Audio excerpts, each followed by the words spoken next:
अल्हम्दुलिल्लाह आप बोले, हमें ऐसे ही तो मजमा चाहिए।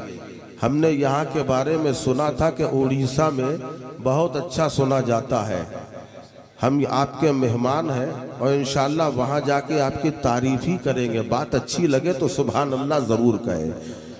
है अल्लाह ताला हम सबको इस महफिल पाक का सदका अता फरमाए। और मैं मुबारकबाद देता हूँ उन नौजवानों को जिनको देखकर मैं हैरान हुआ कि इतनी कम उम्रों में माशाल्लाह इतना शानदार जलसा ये करते हैं।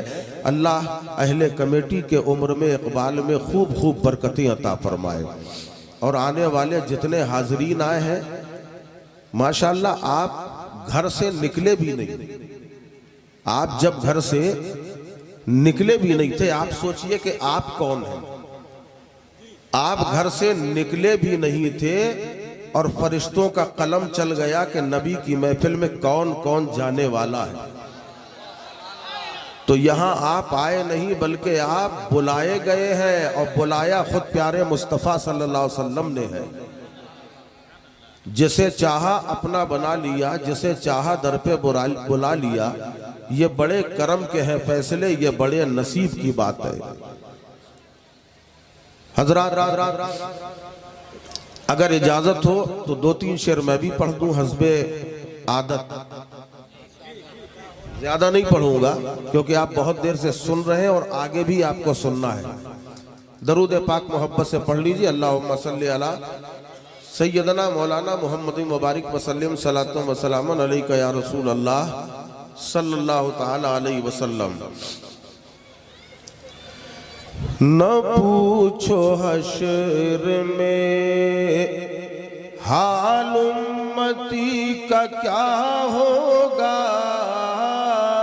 न पूछो हश्र में हाल उम्मती का क्या होगा, न पूछो हश्र में, न पूछो हश्र में हाल उम्मती का क्या होगा, न पूछो हश्र में हाल उम्मती का क्या होगा।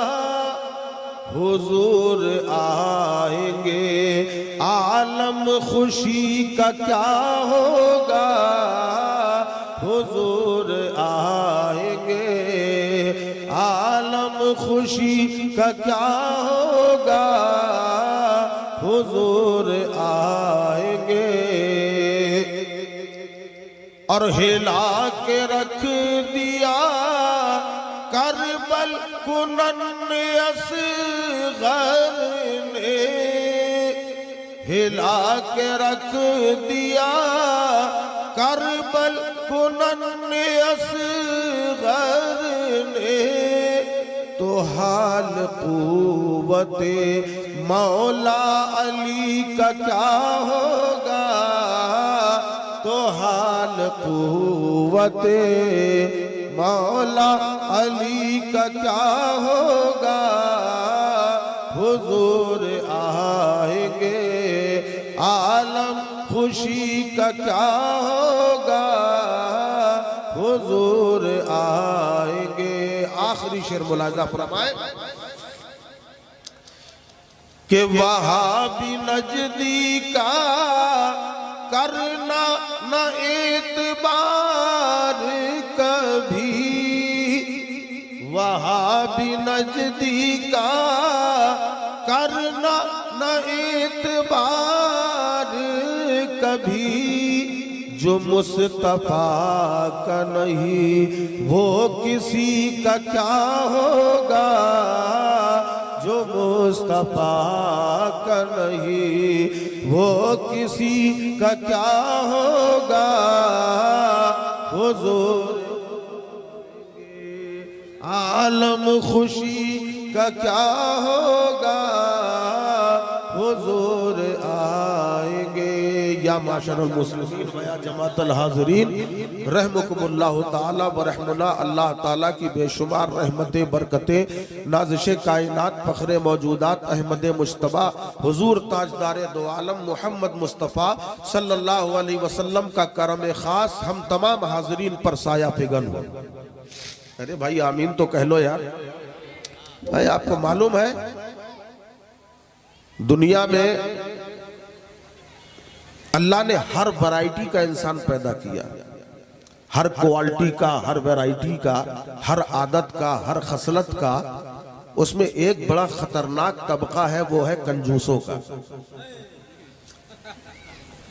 समझे आप? कंजूसों का। और ये इतना खतरनाक है कि आप ये समझ लो कि हदीस पाक में आता है बकील जन्नत की खुशबू से भी महरूम कर दिया जाएगा। तो इत्तेफाक से एक मर्तबा तीन कंजूस को ही बकील कहते हैं, आपस में बैठ गए और डिस्कस करने लगे कि हम में सबसे ज्यादा कंजूस कौन है। एक कहने लगा मुझसे ज्यादा कोई हो ही नहीं सकता। पूछा तुम क्या करते हो? का 100 ग्राम घी लेता हूं, साल भर चलाता हूं। बोलो कंजूस था कि नहीं था? अरे भाई बोलो, थोड़ा सा शर्माओ मत। कंजूस था ना? 100 ग्राम घी साल भर तक चलाता है।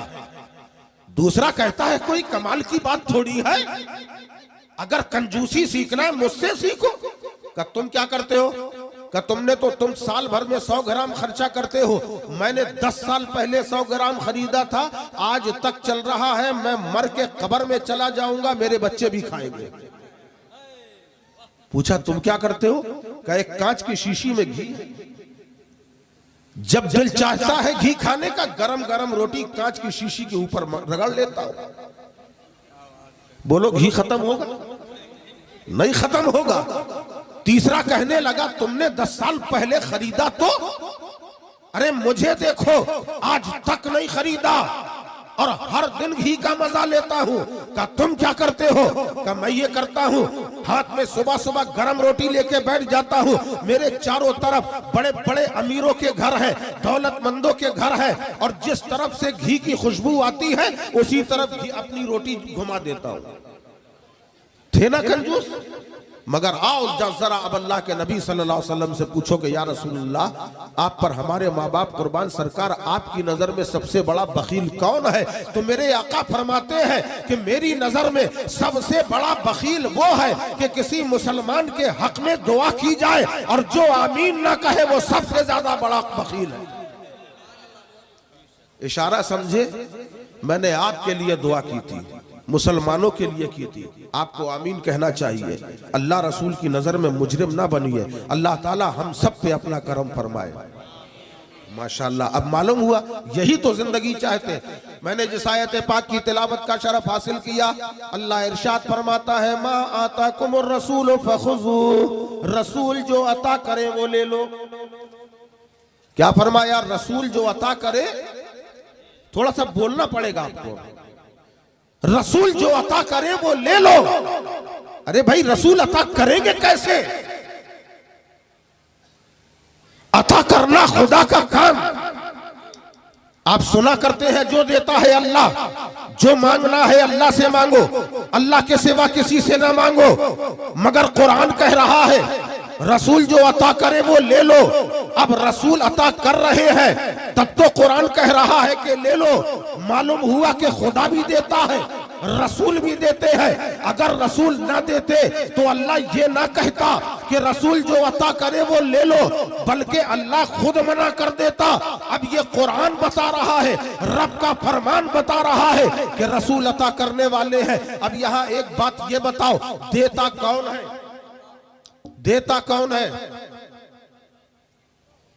अरे भाई मैं बिल्कुल आपके जहनों के अंदर आना चाहता हूं। देता कौन है? अल्लाह तो देता ही है। हम आपसे कहें कि इतने बड़े मजमे में कौन देता है? आप बता सकते हो कौन देता है? नहीं मालूम? मैं बता देता हूं। देता वो है जिसके पास होता है। देता वो है जिसके पास होता है। अभी शोराए कराम कलाम पढ़ रहे थे, आपने क्या दिया? जिसके पास था उसने दिया। आप कहोगे मौलाना गलत है, हमारे पास भी था मगर हमने दिया नहीं। खाली 2-4 लोग यहां वहां से उठ के आ रहे थे, बाकी मजमे से नहीं आए। तो क्या ये पूरा मजमा खाली है? अमा खाली नहीं है। याद रखो, ये नाते रसूल जो पढ़ी जा रही है, मीलादे मुस्तफा पढ़ी जा रही है, तो यहां पर आपका पैसा आपके लिए जन्नत का टिकट है। इसलिए क्योंकि सैयदना सिद्दीक़ अकबर रज़ी अल्लाह ताला अन्हु इरशाद फरमाते हैं, जिसने नबी की मीलाद में 1 दिरहम खर्च किया, सिद्दीक़ अकबर फरमाते हैं उस वक्त तक जन्नत में ना जाऊंगा जब तक उसे अपने साथ में ना ले लूं। तो अगर तुमने यहाँ खर्चा किया है तो याद रखो, कौले सिद्दीक़ अकबर तो ये कह रहा है कि तुम्हारा ये 20-25 रुपए जो खर्च कर रहे हो, ये तुम्हारे लिए जन्नत का टिकट भी बन सकता है। अभी बाद में पढ़ेंगे, हम तो नहीं पढ़ेंगे नात पढ़ेंगे मोहम्मद अली फैजी साहब। अगर जन्नत का टिकट चाहिए, आपका काम है। इन्होंने कोई रिश्वत नहीं दी, मुझे ध्यान रखना। ये ना सोचना कि रिश्वत मुझे मिली, रिश्वत हराम है। तो जिसके पास होता है वही देता है। बोलो भाई, सही है कि नहीं? जिसके पास होता है वही देता है। और इसके अलावा एक बात और है, होता तो बहुत लोगों के पास है मगर देता वही है जिसके पास देने का दिल होता है। जिसके पास देने का दिल होता है। लाख हमारे पास दौलत है, लाख सरमाया है, मगर देता वही है जिसके पास दिल होता है। मालूम हुआ कि नबी के पास देने वाला दिल भी है और नबी के पास मौजूद भी है। अगर ना होता तो अल्लाह ये ना कहता कि रसूल जो अता करे वो ले लो। और खाली नबी ही नहीं अता करते हैं, अल्लाह ने कासिम नेमत मुस्तफा को बनाया। अल्लाह को जो देना था वो नबी को दिया, नबी ने अली को दिया, अली ने वली को दिया और वली ने हम सभी को अता किया। अरे भाई बोलो भी तो यार जरा। जिंदाबाद जिंदाबाद। अल्लाह ने नबी को दिया, अल्लाह ने नबी को दिया, नबी ने अली को दिया और अली ने हर वली को दिया और हर वली ने हम सभी को दिया। और अल्हम्दुलिल्लाह हमारा दामन इतना वसी है, उसके बाद भी अल्लाह के वलियों की खैरात हमें ऐसे मिलती है कि हमारे दामन तंग हो जाते हैं, मगर वलियों की अता की हुई खैरात कम नहीं होती है। बस मांगने का सलीका होना चाहिए। नबी की अता बाद में देखना, अली की अता बाद में देखना। पहले आओ मैं तुम्हें वली की अता दिखाता हूँ कि वली की अता क्या है। अगर वली देने में आ जाए तो ऐसा देता है, इज्जत वली के दरबार से मिलती है, शोहरत वली के दरबार से मिलती है, असासा वली के दरबार से मिलता है, जायदादे वली के दरबार से मिलती है, हुकूमतें वली के दरबार से मिलती है। मगर क्या है कि दरे करीम से बंदे को क्या नहीं मिलता, जो मांगने का सलीका है उस तरह मांगा। तारीख गवाही देती है, यही हिंदुस्तान की सरजमीन है, यही हिंदुस्तान की सरजमीन है। ख्वाजा का मुकद्दस दरबार है, दरबारे ख्वाजा में हजारों का मजमा है। एक ज़ईफ शख्स आया और गरीब नवाज के दरबार की चौखट को चूमा। चौखट समझते हो ना? गरीब नवाज की चौखट को चूमा। वही बाहर खड़े होकर फातिहा पढ़ी, अंदर नहीं गया, दरबार के अंदर नहीं गया, बाहरी से चूमा, फातिहा पढ़ी। खादिम देख रहा था, करीब आया, यहां जैसे ही हाथ फिरे, हाथ पकड़ लिया। का मौलवी साहब कहां से आए हो? का पाकिस्तान से आया हो। का अंदर नहीं गए? का कभी नहीं गया। कितने साल से आ रहे हो? का 20 साल से आ रहा हूं। का 20 साल में कभी तो अंदर गए होगे। का कभी मजार के अंदर नहीं गया। 20 साल से बराबर आ रहा हूं, दरवाजे से मांगता हूं और यहीं से मुझे अता होता है। इतना सुनना था। खादिम ने कहा तुम्हारा आना तब तो बेकार है। कहा क्यों? अरे कहा यहां से 25 किलोमीटर दूर से अगर कोई शख्स आता है, मजार को चूमता है, सर पे चादर को रखता है, खादिमों से दुआ कराता है, उसके बाद रो रो कर खड़े होकर अंदर फातिहा पढ़ता है, तब जाके उसकी मुराद पूरी होती है। तुम आते हो बाहर खड़े हो के मांगते हो, अरे तुम्हें क्या मिलता होगा? कहने वाला पुकार उठा, ये अपने अपने नजरिए की बात है, ये अपनी सोच की बात है। और यकीन जानो जब जब आता हूँ तब तब पाता हूँ, जितना मांगता हूँ उससे ज्यादा मिला करता है। खाली सोच का फर्क है। पूछा क्या सोच है? कहा जब पाकिस्तान से चलता हूँ दिल में ये ख्याल आता है हिंदुस्तान के राजा के दरबार में जा रहा हूँ, औलिया के महाराजा के आस्थाने में जा रहा हूँ, और मैं गरीब नवाज के दर का फकीर हूँ, उनका भिखारी बन के आता हूँ। अब आप मुझे ये बताओ, फकीर कभी घर के अंदर घुसकर भीख मांगता है या चौखट से मांगता है? मैं चौखट से मांगता हूँ। गरीब नवाज चौखट से मुझे अता फरमा। दरे करीम से बंदे को क्या नहीं मिलता? जो मांगने का सलीका है उस तरह मांगो। ये हमारे हिंद के राजा है जिनके दरबार से कोई महरूम नहीं जाता है। अरे खाली ख्वाजा ही का करम नहीं है, औलिया कराम की तारीख उठाओ। शहंशाह हिंदुस्तान औलिया, सरदारे औलिया सैयदना गौसे आजम रदी अल्लाह अन्हु की बारगाह में आ जाओ। एक मौलाना तकरीर कर रहे हैं, दौरान तकरीर आप इरशाद फरमाते हैं, ऐ लोगों अगर तुम चाहते हो कि मैं मालदार बन जाऊं, मैं तुम्हें मालदार बनने का नुस्खा बताता हूं। एक आलिम ने नुस्खा बताया क्या? ये बताया जा रहा है तुम अपनी कमाई में, अपने बिजनेस में गौसे पाक को शामिल कर लो। अगर गौसे आजम को साझेदार बना दोगे अल्लाह बरकतें अता फरमाएगा। ये मैं नहीं कह रहा, एक आलिम की तकरीर हो रही है। तकरीर के दौरान कहा, पूछा कैसे? कहा इस तरीके से अपनी कमाई में से हर 100 रुपए में से 10 रुपए निकाल के गौसे पाक के नाम में रखते जाओ, और दिल में ये ख्याल कर लो हमें गौस की 11वीं करना है, हमें गौस की नियाज कराना है। हर 100 में अपनी आमदनी से तुम पैसा निकाल कर गौसे पाक के नाम का जमा करते रहो, और जब 11वीं का महीना आए तो सरकारे गौसे आजम की नियाज करा दो, उनकी 11वीं कर दो। एक शख्स ऐसा था, मिस्र का रहने वाला था, जिसका नाम था यूसुफ मिस्री। क्या नाम था? यूसुफ मिस्री। जरा बुलंद आवाज से कहो क्या नाम था? माशाअल्लाह, ऐसे ही सुनने वाला चाहिए। नाम था यूसुफ मिस्री। दिल में ख्याल आया चलो गौस पाक को पार्टनर बना लिया जाए, बिजनेस पार्टनर बना लिया जाए। घर में आया, आज ही से उसने 10 रुपए निकालना शुरू कर दिया।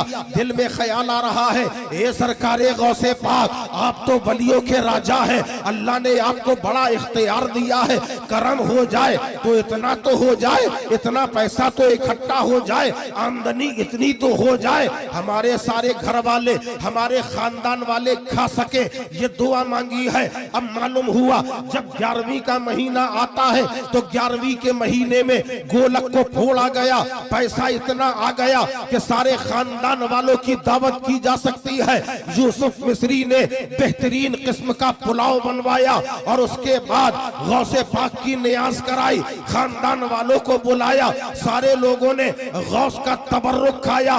याद रखो आप भी 11वीं करते हो तो जब 11वीं करते हो तो 11वीं के तबर्रुक का एहतराम करना ये सीखना बहुत जरूरी है। अगर गौस की 11वीं के तबर्रुक का एहतराम सीखना है तो कहीं और ना जाओ बल्कि मुजद्दिद दीन मिल्लत सरकारे आला हजरत की बारगाह में आ जाओ। तारीख बता रही है कि गौसे आजम की नियाज का अगर एक दाना जमीन में गिर जाता था तो सरकारे आला हजरत अपने हाथ से ना उठाते बल्कि झुककर जबान से तबर्रुक उठाया करते थे और दुनिया को बता दिया कि गौस के तबर्रुक का ये मकाम है। तो जब गौस के तबर्रुक का ये एहतराम है तो रसूल पाक के तबर्रुक का एहतराम क्या हो? नारे तकबीर, नारे रिसालत मसलके आला हजरत फैजाने आला हजरत। वाह सरकारे गौसे आजम का तबर्रुक है। सारे लोगों ने खाया, इसी दिल ही दिल यूसुफ मिस्री दुआ कर रहा है, ए सरकारे गौसे पाक, आप तो मेरे दिल की धड़कन भी सुन सकते हैं। दिल की तमन्ना ये है, अभी खानदान वालों ने खाया है, यूसुफ मिस्री पे इतना करम हो जाए कि मोहल्ले वालों को भी शामिल कर लिया जाए। दूसरा साल आया, इतना पैसा बढ़ गया कि मोहल्ले वालों की भी दावत हो गई। फिर कहा, ए गौसे पाक, मजा तो जब है सारी बस्ती वालों को दावत दी जाए, कमी ना होने पाए। गौस ने दिल की आवाज को सुन लिया, इतनी दौलत आ गई, पूरी बस्ती वालों को दावत दे दी। दिल के अरमान और बढ़ गए, ए सरकारे गौसे पाक, करम इतना हो जाए आसपास की बस्ती वालों को भी दावत दे दी जाए। इतना कहा है, गौसे आजम ने अपने चाहने वाले की आवाज को सुन लिया। और हकीकत भी है, आज अगर आप कहीं भी परेशानी में सच्चे दिल से गौसे आजम को आवाज लगाओ तो मेरा देखा हुआ तजुर्बा है, आवाज तुम लगाओगे करम गौसे आजम का हो जाए। वाह वाह, जिंदाबाद जिंदाबाद, वाह।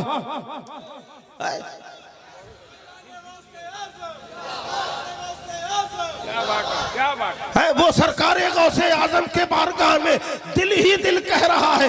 गौसे आजम सुन रहे हैं, आवाज को सुन लिया है। अब इतनी दौलत बढ़ रही है। बेटा करीब आया, कहा, अब्बा आप तो करते हो, मैं चाहता हूं मैं भी शामिल हो जाऊं। बीवी ने कहा, मैं चाहती हूं मैं भी शामिल हो जाऊं। अब पता चला बेटा भी शामिल हो गया, बीवी भी शामिल हो गई।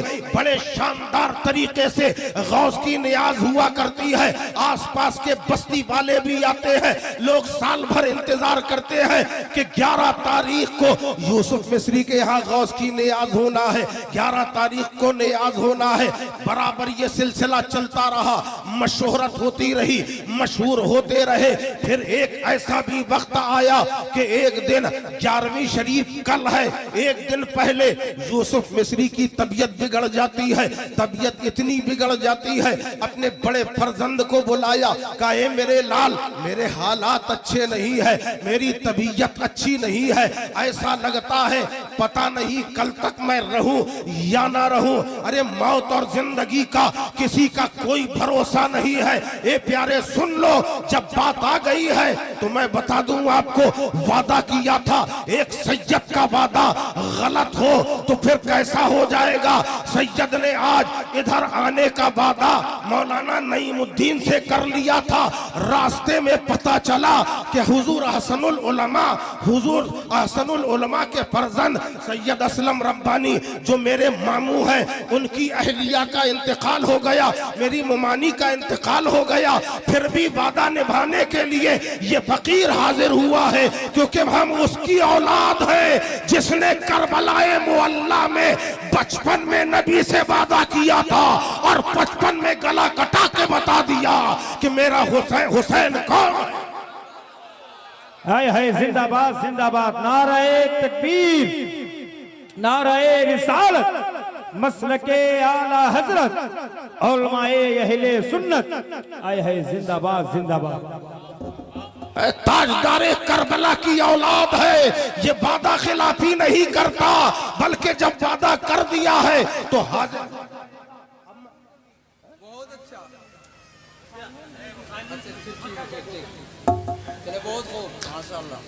वादा निभा दिया। अल्लाह से दुआ कर लीजिए कि परवरदिगारे आलम मेरी मुमानी को अपने जवारे करम में जगह अता फरमाए, उनकी मगफिरत फरमाए। और यहाँ जितने लोग हैं उनके मरहूमीन जो दुनिया से जा चुके हैं, परवरदिगार आज की महफिल के सदक़े में उन सबकी मगफिरत फरमाए।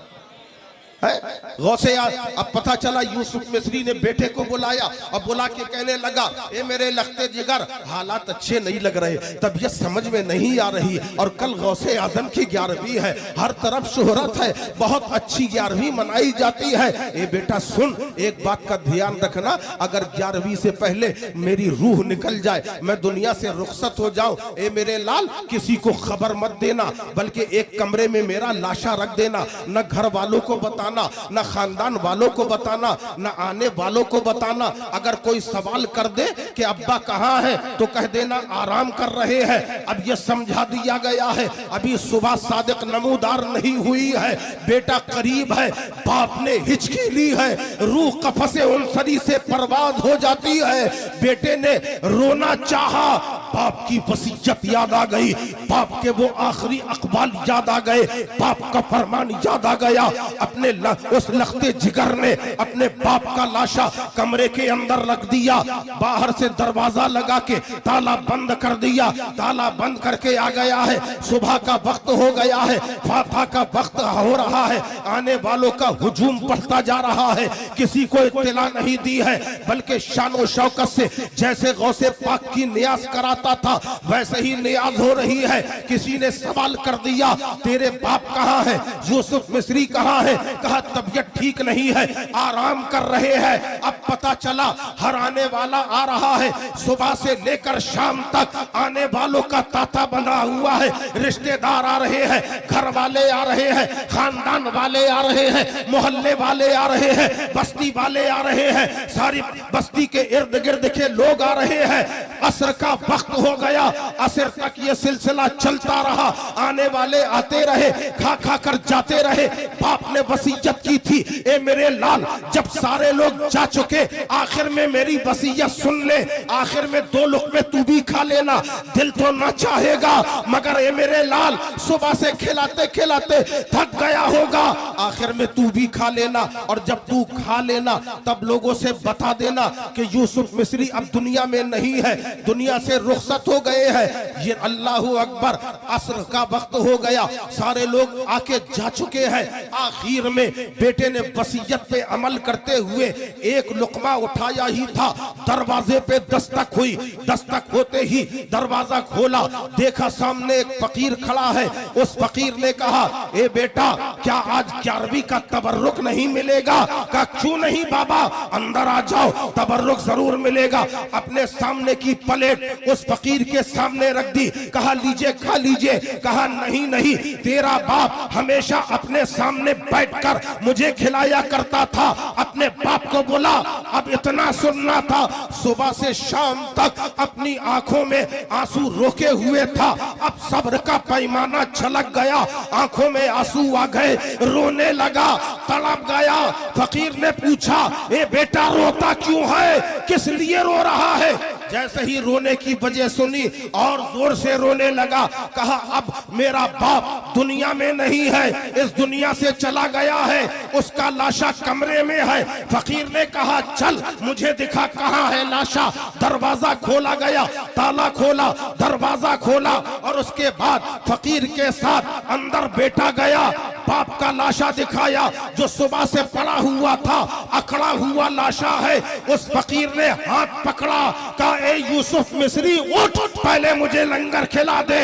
इतना कहना था कि दुनिया ने देखा है, जो मुर्दा पड़ा था उठकर बैठ जाता है और उसके बाद अपने सामने खाना खिलाया। फकीर जाने लगा, बेटे ने दामन पकड़ लिया, ए फकीर ये तो बताते जाओ ऐसे वक्त पर मेरी मदद करने वाले, मेरे बाप को जिंदगी देने वाले तुम हो कौन? इतने जुमले सुने हैं। फकीर कहने लगा, तूने पहचाना नहीं? अरे तेरा बाप जिस अकीदत व मोहब्बत से हर साल जिसकी नियाज कराता था, मैं वही अब्दुल कादिर जीलानी हूँ। वाह वाह, जिंदाबाद जिंदाबाद, नाराए तकबीर, नाराए रिसालत, मसलके आला हजरत, आए हाय जिंदाबाद जिंदाबाद। तो गौसे आजम को पुकारो। अमा गौसे हक तो ये है कि यहाँ क्या नहीं मिलता, जब वली सब कुछ अता करते हैं, वली जिंदगी देते हैं। अब आप कहोगे जिंदगी अल्लाह देता है, अरे तो अल्लाह ही तो इख्तियार दे रहा है, अल्लाह ही के कहने पे तो जिंदगी मिल रही है। वली मचल जाते हैं तो अल्लाह उसकी ख्वाहिश पूरी कर देता है। मैंने कहा था नबी देते हैं, अली देते हैं, वली देते हैं। अभी तो खाली वली का देना दिखाया है, आप खाली वली का देना दिखाया है। और वलियों के लिए लोग कहते मत मांगो। अरे भाई मैं तो मांगता हूं और आपसे भी कहता हूं मांगो। हर चीज अल्लाह से नहीं मांगी जाती।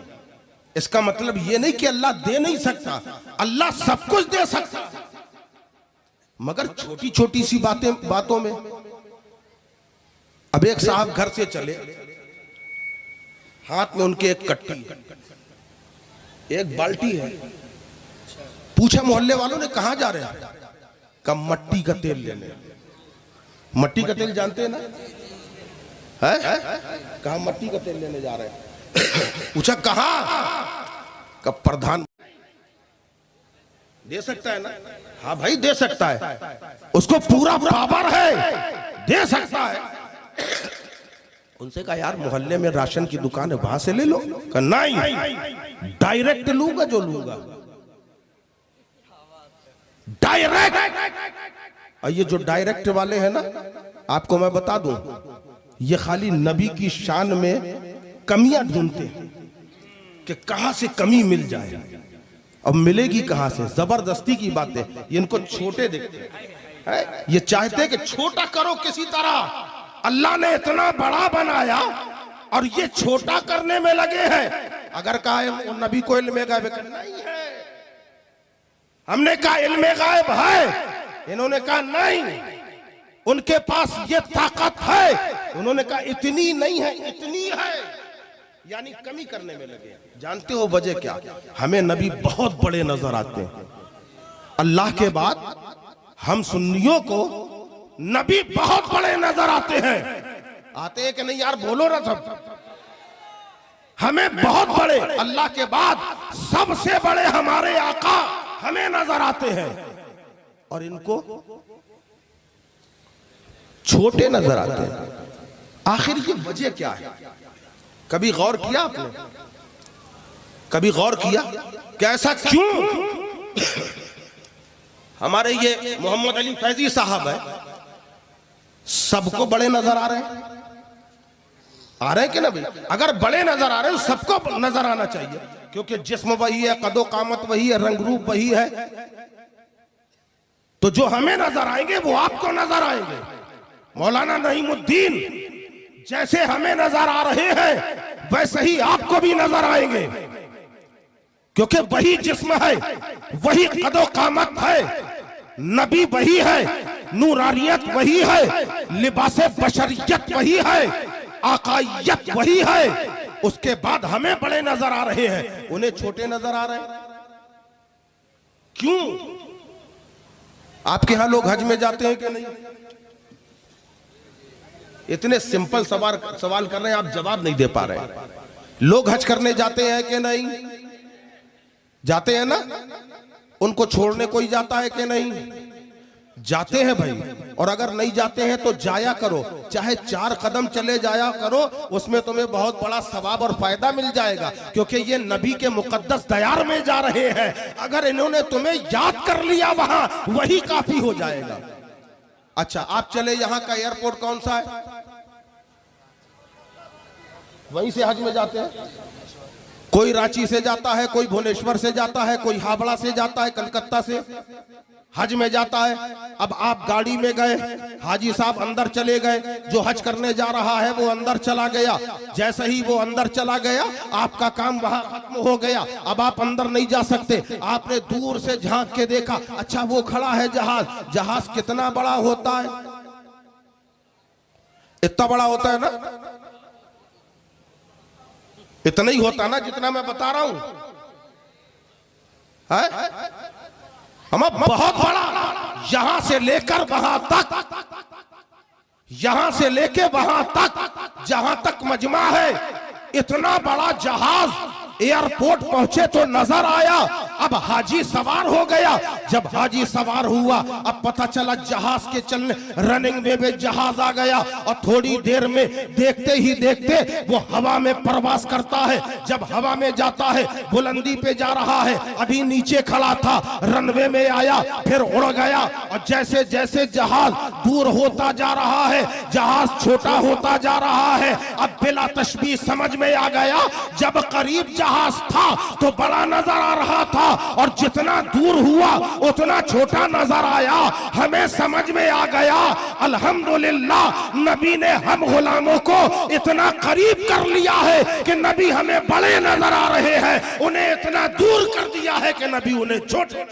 क्या कहने हैं, जिंदाबाद जिंदाबाद। आए हाय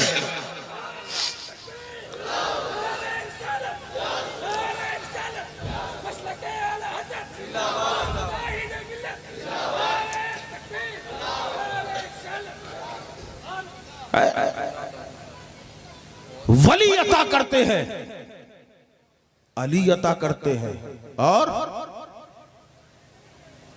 फिर चुप हो गया।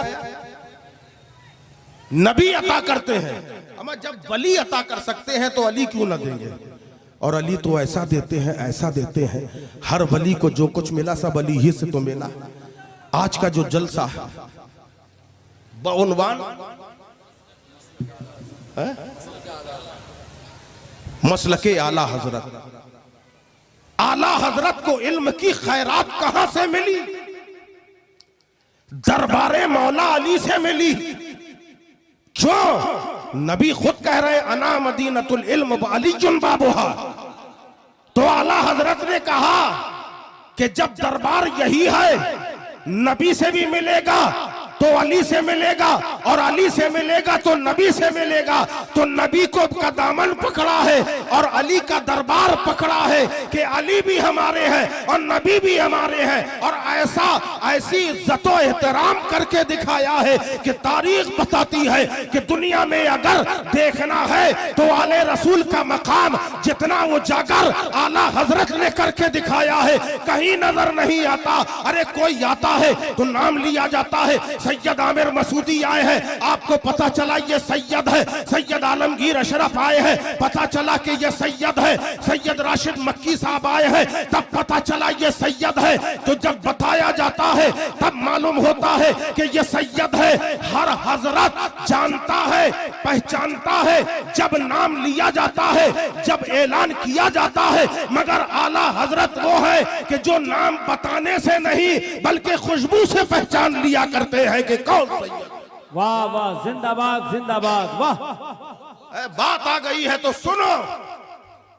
जब आदमी हालत परेशानी में था, दर बदर भटक रहा था, ईमान के लुटेरे ईमान को छीनने में लगे थे, हमारे ही लिबास में आकर हमारे ईमान पर डाका डाल रहे थे, गुनहगारों ने बारगाहे मौला में दस्ते सवाल फैला दिए।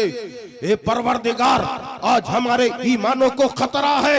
ऐ मौला, आज फिर से जरूरत है सिद्दीक अकबर की। ए मौला, जरूरत है फारूक आजम की। ए परवरदिगार, जरूरत है उस्मान गनी की। ऐ मौला, हैदर कर्रार को दोबारा भेज दे। ए परवरदिगार, हसन मुश्तबा को भेज दे। ए मौला, शहीद आजम को भेज दे। ए परवरदिगार, इमाम आजम की जरूरत है। मौला, इमाम आजम को भेज दे। ए परवरदिगार, अगर इमाम आजम नहीं आ सकते तो गौसे आजम को भेज दे। ए परवरदिगार, अगर गौसे आजम भी नहीं आ सकते तो गरीब नवाज को भेज दे। बारगाहे अहकमुल हाकिमीन से जवाब मिला। जब सिद्दीक की जरूरत थी सिद्दीक अकबर को भेज दिया गया। जब फारूक आजम की जरूरत थी तब भेज दिया गया। जब उस्मान गनी की जरूरत थी तब उस्मान गनी को भेजा गया। और जब हैदर कर्रार की जरूरत थी हैदर कर्रार को भेज दिया गया। और जब इमाम आजम की जरूरत थी इमाम आजम को भेज दिया गया।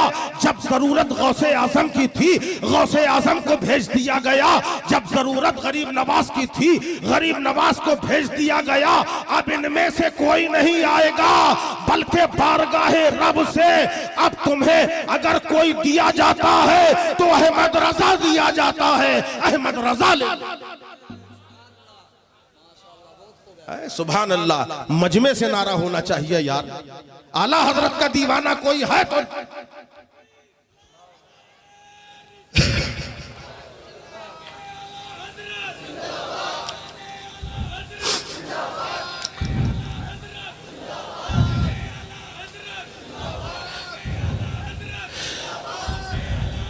सुभान अल्लाह, सुभान अल्लाह।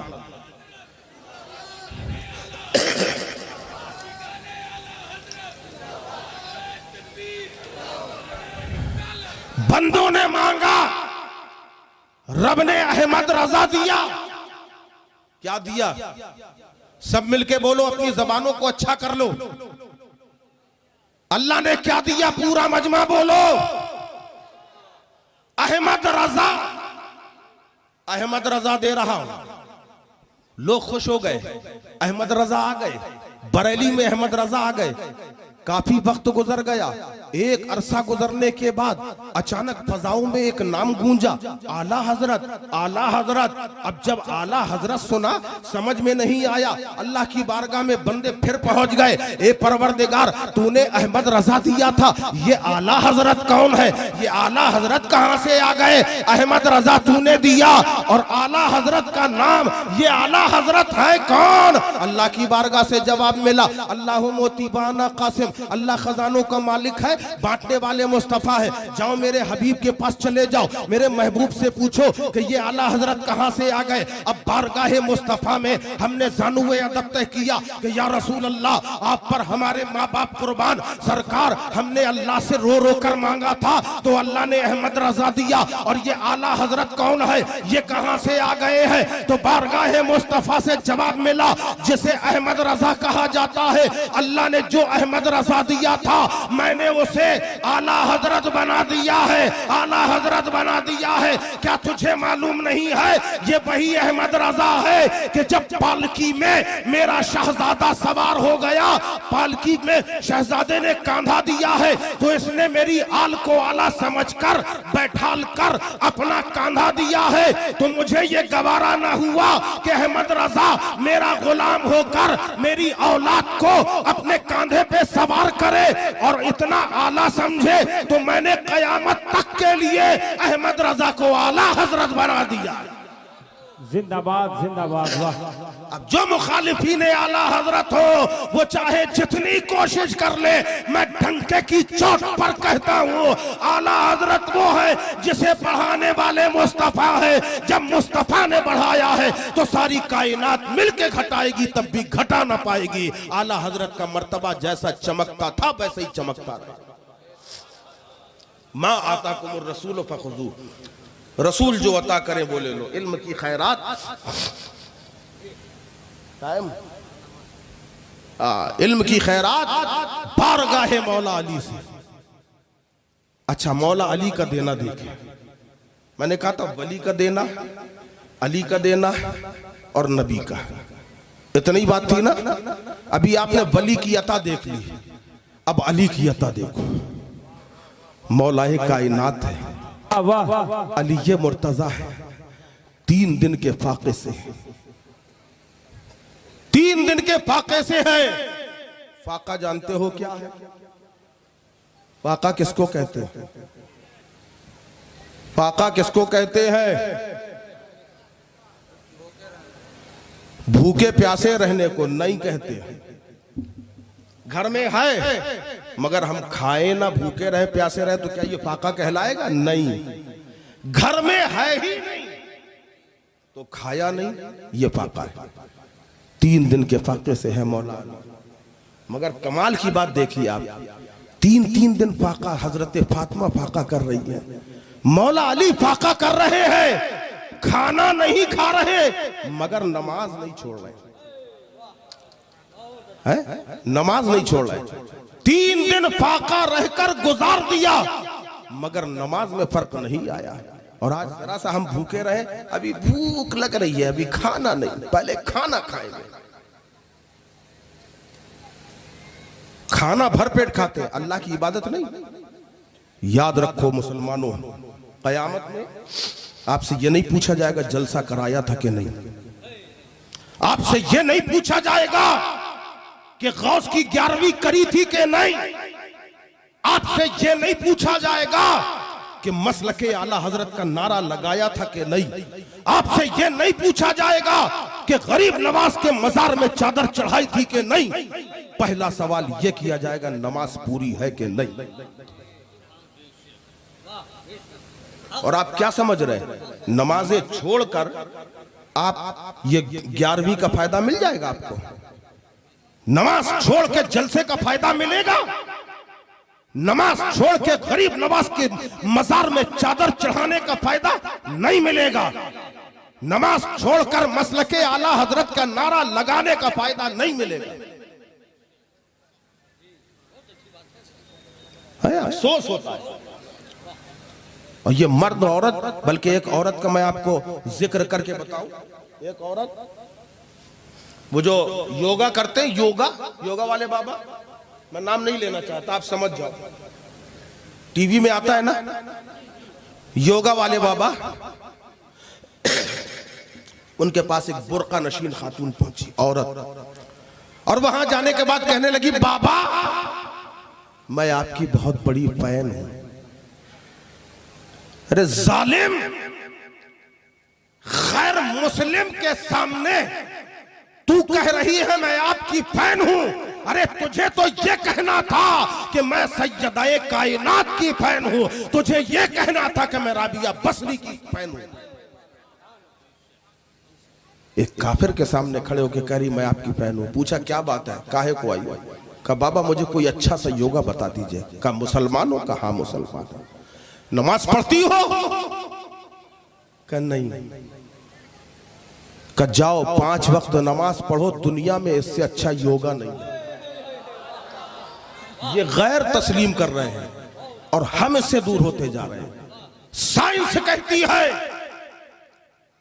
कि जब आप सुबह बिस्तर से उठते हैं, उठने के बाद सारा दिन अपने घरों के काम में लग जाते हैं, टहलते रहते हैं, लेटने का मौका नहीं मिलता, और जब आदमी खड़ा हो जाता है तो उसका खून का दौरान बड़ी तेजी के साथ पैर से लेकर नाप तक आ जाता है, कमर तक आ जाता है, रफ्तार धीमी हो जाती है, और इतनी धीमी होती है कि गले तक आती है, सर में खाली छूता हुआ खून गुजरता है, इतनी कम रफ्तार हो जाती है। मगर जब वही शख्स नमाज के लिए खड़ा होता है, खून का दौरान कमर तक आता है, और कमर से जैसे ही रफ्ता रफ्ता ऊपर बढ़ता है, इतने में उसका रुकू हो जाता है, तो सारा खून उसकी गर्दन में आ जाता है, और जब वो सजदे में चला जाता है तो सारा खून उसकी दिमाग की रगों में दौड़ने लगता है, उसके सोचने समझने की सलाहियतें बढ़ जाती हैं। आपने देखा होगा जब आप सजदे में होते हैं, सारी दुनिया के ख्याल आते हैं कि फला काम है, फला काम है, बाजार से ये लाना है, फला जगह से ये लाना है, उस दोस्त से ये कहना है, क्योंकि खून का दौरान काम करता है। तो याद रखो, जब तक मुसलमान नमाजी रहा उसका फायदा अल्लाह ने उसे दिया कि जंगे बद्र में 313 थे मगर नमाजी थे, सारे जमाने में हुकूमत करके दिखा दी। आज करोड़ों है मगर नमाज से दूर है तो दर दर रुस्वा हुआ।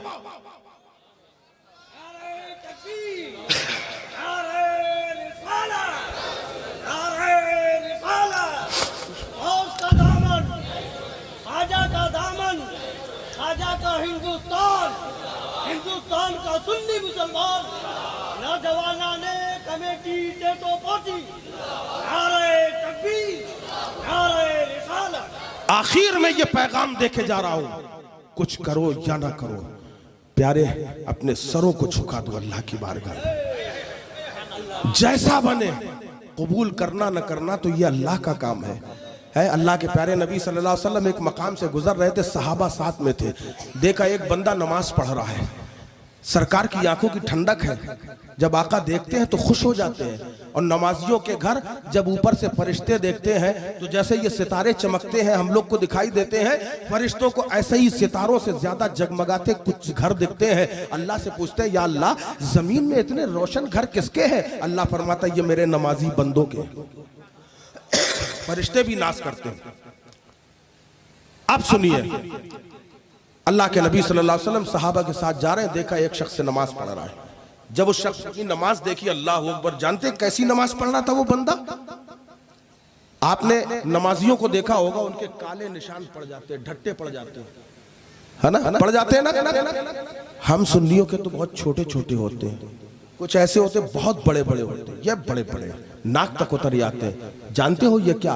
ये डायरेक्ट वाले हैं।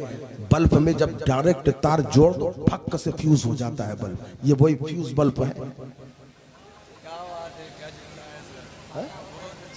नहीं समझे आप लोग, कैच नहीं कर पाते। हाँ, ये फ्यूज बल्ब एकदम से डायरेक्ट कनेक्शन जोड़ा, फ्यूज बल्ब हो गया। अभी मेरा एक जुमला बचा है, याद रखिएगा। वो जो मट्टी का तेल लेने जा रहा था उसको ध्यान में रखिएगा, याद दिला दीजिए। तो ये फ्यूज बल्ब है। अल्लाह के नबी सल्लल्लाहु ताला अलैहि वसल्लम जा रहे हैं, तो जो नमाजी था, लोगों के यहां पेशानी में निशान होता है, मगर उनके पेशानी में निशान नहीं था। जिस पत्थर पे सजदा कर रहे थे उसमें गड्ढा बन गया था। अफसोस हुआ। सहाबा से कहा, सहाबा देखो कितना अच्छा नमाजी है, लेकिन इसका एक भी सजदा अल्लाह की बारगाह में कबूल नहीं हुआ। उस नमाजी के कान में ये आवाज पड़ी, नबी कह रहे हैं, हमारे आका कह रहे हैं, अब काहे की नमाज, नियत तोड़ दी, बारगाहे नबी में आ गए, कदमों को पकड़ लिया, या रसूल अल्लाह क्या बात है, आपको सदमा हुआ क्या? तो मेरे आका फरमाते, हाँ अफसोस हुआ। तो वो कहता, आप अफसोस ना कीजिए, आपकी अदा अपनाना मेरा काम है, कबूल ना करना, करना ना करना ये परवरदिगार का काम है। अभी इतना कहा था कि जिब्रील अलैहिस्सलाम फिर आ गए, अर्ज करने लगे, या रसूल अल्लाह ये सच है, इसका एक सजदा भी अल्लाह के यहाँ कबूल ना था, मगर इसकी आजिज़ी और आपकी अदा का नाम जो इसने लिया है, अल्लाह को इतना पसंद आया है, हर सजदे के बदले अल्लाह ने इसे 1,00,000 सजदों का सवाब अता फरमाया।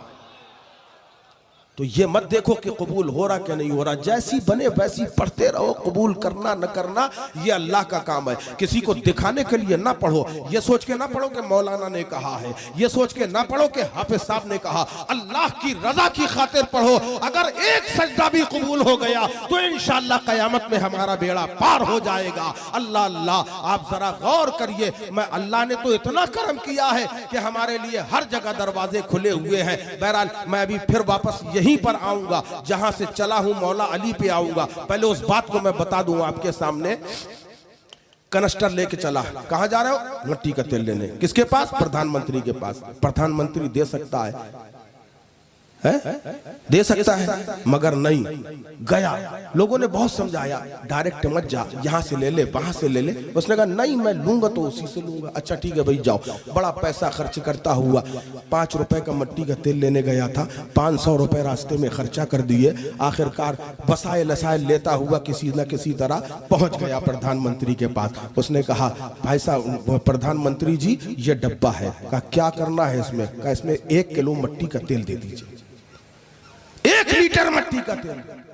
तो प्रधानमंत्री ने ऊपर से नीचे तक देखा, कि जाहिल, मिट्टी का तेल लेने मेरे पास आया है? मैंने जगह जगह ब्रांच बनाई है, हर चीज मैं दे सकता हूं, मगर सबके ब्रांचेस बने हुए हैं। क्या कहां मिलेगा? तुझे वहां से लेना चाहिए, यहां है मगर नहीं दिया जाएगा। जहां इसका जो है कोटा है वहां से जाकर ले।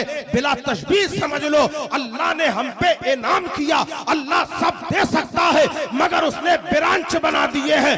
बरेली से लेना है, आला हजरत से ले लो। कलियर से लेना है, मखदूम साबिर से ले लो। किचौसा से लेना है, मखदूम अशरफ से ले लो। अगर अजमेर में लेना है, गरीब नवाज से मिल जाएगा। और बगदाद में हो तो गौसे आजम से मिल जाएगा। ये सब हमारे ब्रांचेस हैं। और अगर नजफ में लेना है तो मौला अली से मिल जाएगा। अब मौला अली तो देते ही है, 3 दिन के फाके से है मौला अली। पहुंच गए आप वहां के? नहीं, 3 दिन के फाके से है। ये खबर अबू जहल को लग गई। दुश्मन इस्लाम था, ऐसी ताक में रहता था। जैसे ही पता लगा कि अली 3 दिन के फाके से है तो जलता बहुत ज्यादा था। दिल ही दिल सोचने लगा, आए काश ऐसे वक्त में कोई मांगने वाला आ जाए। अच्छा, अल्लाह ताला कभी कभी लोगों की ख्वाहिशें पूरी भी कर देता है। एक मौलाना तकरीर कर रहे थे, उन्होंने तकरीर में कहा, अल्लाह ताला दिन भर में एक दुआ इंसान की कबूल करता है। एक साहब कहे, देखता हूं, एक ईंटा उठाया, जंगल में बैठ गए, सुबह से शाम तक दुआ कर रहे हैं, अल्लाह इसे सोना बना दे, अल्लाह इसे सोना बना दे, अल्लाह इसे सोना बना दे। सुबह से शाम हो गई, मगरिब का वक्त करीब आ गया। जब बिल्कुल करीब आ गया तो झुंझला के कहा, मौला अगर सोना नहीं बनाता तो लोहा बना दे। जैसे ही इतना कहा तो वो लोहा। अब वो मनी मन कुड़मुड़ा रहा, काश इस बार भी कह दिया होता। तो कभी कभी ख्वाहिश पूरी हो जाती है। अबू जहल सोच ही रहा था कोई मांगने वाला आ जाए, क्योंकि ये घराना बहुत मशहूर है, बड़ा सखी घराना है, जो जितना मांगता है उससे ज्यादा मिला करता है। आज ये 3 दिन के फाके से है, अगर साइल आ जाएगा मांगेगा तो ये कुछ नहीं दे पाएंगे। दिल ही दिल सोच रहा है, अचानक पीछे से आवाज आई, ए सरदारे मक्का, घर में बेटी की शादी है, कुछ मदद हो जाए तो मेरा काम बन जाए। जैसे ही इसने मुड़ के देखा फकीर को, साइल को देखा, खुश हो गया, कहा बहुत अच्छे वक्त पे आया, मैं सोच ही रहा था बड़े अच्छे वक्त पे आए हो। उसने फौरन हाथ फैला दिए, लाइए फिर जल्दी से दे दीजिए। कहा मैं थोड़ी दूंगा। कहा फिर? का नाम बताऊंगा, पता लिखाऊंगा, एड्रेस लिखाऊंगा, वहां चले जाओ, जितना चाहोगे उससे ज्यादा मिलेगा। बोलो सही कह रहा था कि गलत? बंद कर दे? आप कहो तो बंद कर दे, तो फिर जवाब दो। सही कह रहा था कि गलत? सही कह रहा था, मगर जलन में कह रहा था, हसद में कह रहा था। ये फितरत ही खराब है, ये फितरत ही खराब है।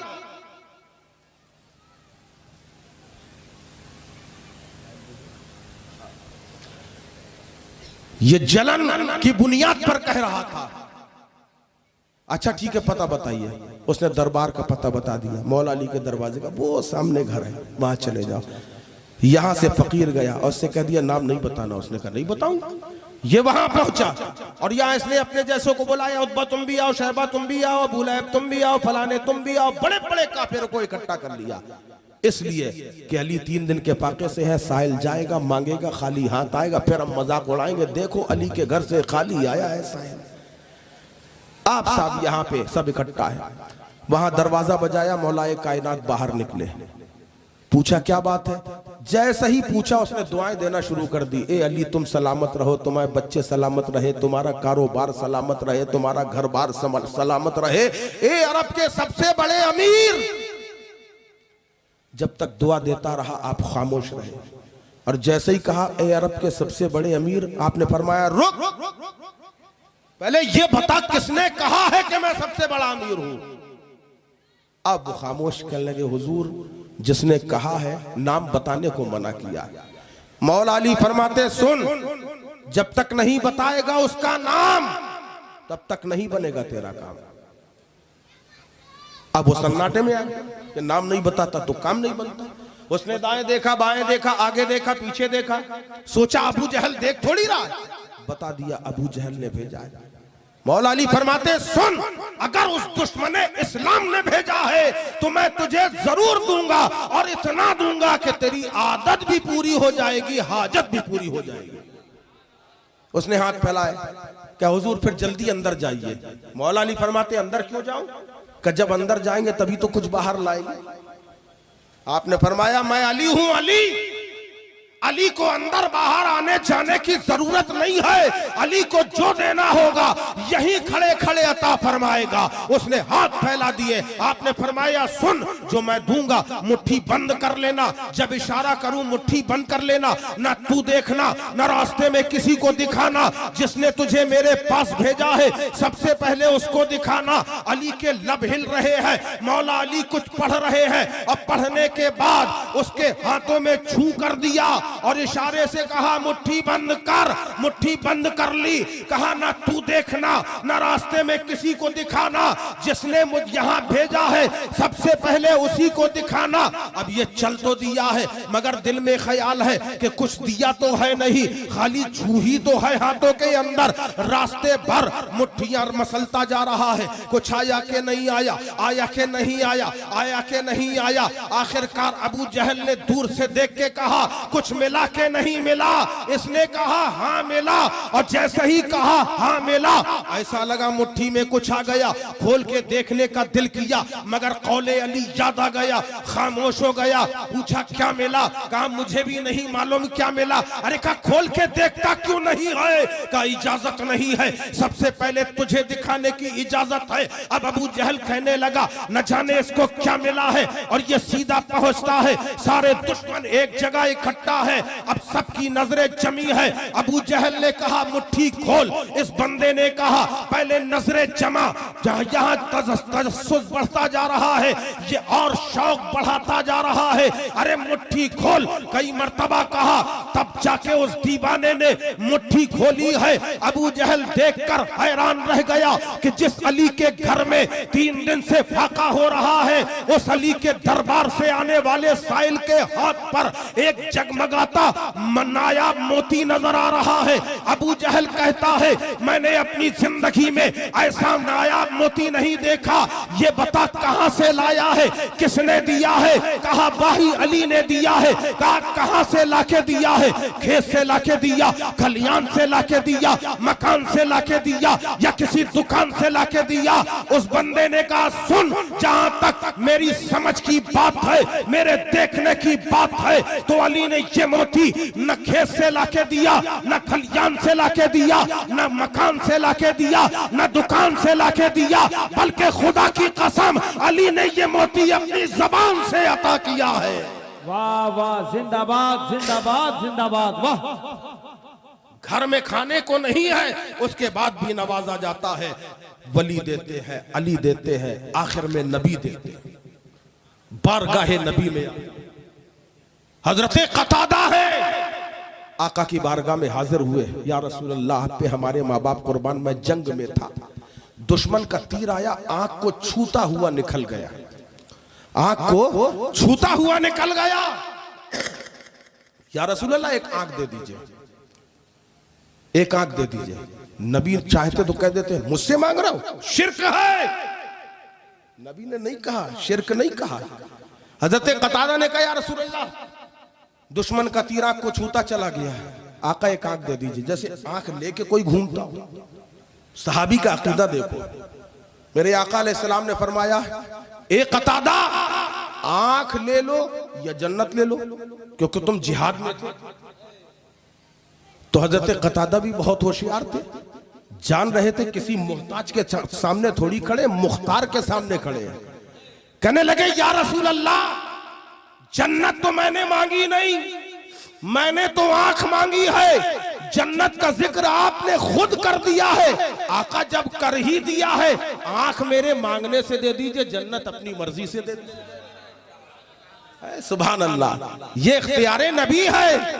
मेरे आका करीम अलैहिस्सलातु वस्सलाम ने फरमाया ए कतादा करीब आओ, आंख को आंख के मकाम पे रखा, अपने दस्ते मुबारक फेर दिया, कहा देखो दिख रहा है। हजरत कतादा फरमाते पहले से ज्यादा दिख रहा है, पहले से अच्छा दिख रहा है। और उसके बाद मेरे आका ने जन्नत की बशारत भी अता फरमाई। अब यहाँ दो बात साबित होती है, एक अता करता कौन है?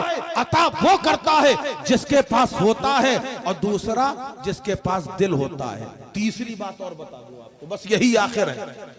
तीसरी बात और सुन लो, एक लाश रखी है, एक लाश रखी है। बेटा आया, कब्बा 1000 रुपए चाहिए, दे दो। बोलो 1000 रुपए बाप देगा? क्यों नहीं देगा? क्योंकि मुर्दा है ना, मुर्दा है। अब दूसरा शख्स आया और उसने आके कहा ए शख्स, मैंने तुझसे 10,000 रुपए उधार लिए थे, हाथ बढ़ा ले, ये 10,000 लेगा वो? क्या मतलब हुआ? मुर्दा न दे सकता है और न ले सकता है। कुरान कब तक के लिए है? क्या खाली जाहिरी जमाने नबी तक, या खाली दौरे सहाबा तक, या दौरे अइम्मा मुज्तहिदीन तक, या दौरे औलिया कराम तक? कयामत तक के लिए कुरान है। और जब तक कुरान है, रब का ये फरमान बोलता रहेगा, हमारा नबी जिंदा है, क्योंकि देता वो है जो जिंदा होता है, और देता वो है जिसके पास होता है। इस आयत से साबित हुआ कि नबी जिंदा भी है और अता भी करते हैं। तभी तो कहा गया है कि मुख्तार कायनात है, जो चाहे मांग लो। मेरे नबी हयात है, जो चाहे मांग लो।